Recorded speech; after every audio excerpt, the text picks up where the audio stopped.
Here from Galvin. With Paul Lee, who got his first round win of the year here. It comes with a red light from Alexis, but you said you actually shut the car off early because you knew that Alexis red lit. You're on a pretty good run there. How much can a round win like that, even if it comes at a mistake of another driver, help build the confidence and momentum of this team? Well, win or lose, if we run down the track and run a 390 this weekend, that's great. We're happy about that. Even if she outran us, we lose, that's fine. But getting down the track at 399, I shut it off early. I saw her red light, so the car was running good, and we haven't made it to the finish line recently, so I took it down and just shut it off a little bit early on purpose. Thanks. And now they got another shot at it. Ron Capps, Tim Gibbons bring their machines to life. Tim Gibbons flying the colors of big-time pest control.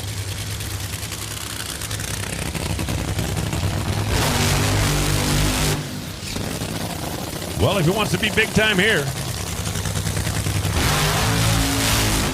he's going to have to outrun the reigning and three-time champion, the Napa Auto Parts, Gazoo Toyota, driven by Ron Capps. Gear in, RevChem helping out. Capps, number 3 qualifier. Dean Antonelli, T-Buck and the boys. This is a home race for Ron Capps. Grew up on the Central Coast. Tim Gibbons having problems getting that car in reverse. They've completed the burnout, but the big stuff machine has not yet started coming back to the starting line. Now he's got it in reverse. These cars utilize a centrifugal clutch. There is a pedal that'll disengage it, but if the engine's idling a little higher, the clutch is set a little tight, it can be very, very difficult to engage the reverser, and sometimes it can be very difficult to disengage the reverser. See Ron Capps going through his normal routine. Tim Gibbons, they've got the car in reverse, but they now don't seem to be able to get it rolling forward again. Still working with the folks at Cal Speed Shop, Central Valley Auto Haas, and Willwood, and I don't believe they're going to make that run. Ron Capps has just been told you've got a solo. The Napa car is going to stage up and go as they shut down the big-time pest control Toyota.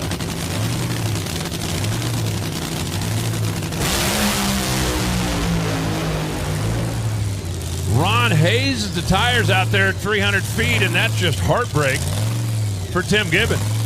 When you know Ron Capps was potentially vulnerable, a situation like that, if you're Tim, you'd love to see Ron Capps go out there and run 385. You go, you know what, we weren't going to beat that anyway. But heartbreak for Tim Gibbons. These cars have no transmission per se, but they do have a reverser. When you get to the into the burnout out there, you engage reverse, you come back, and then you have to disengage. But if the clutch is dragging a little bit or if the engine idle is a little high, it can be very difficult to make that engagement or disengagement. And as you saw, they struggled a little bit getting it into reverse, and then when they got it back up here, they couldn't get it out of reverse. And it ends up being a disappointing round one, being pushed off the starting line for Tim Gibbons. 4.602 for Ron Capps at 180 miles an hour for the win. Joe Costello checking in down there with the team, and that was basically what happened. It was idling a little bit high, and with a centrifugal clutch, even though you've got a pedal in there, if it's idling a little high, the clutch is dragging. Robert Height once called it a glorified go-kart clutch. And anybody that had a centrifugal go-kart clutch, you know what that was all about, right? If it's idling or if it's not running, no problem. But if it's idling a little high, that clutch is dragging a little bit, and there's just not a whole lot you can do about it.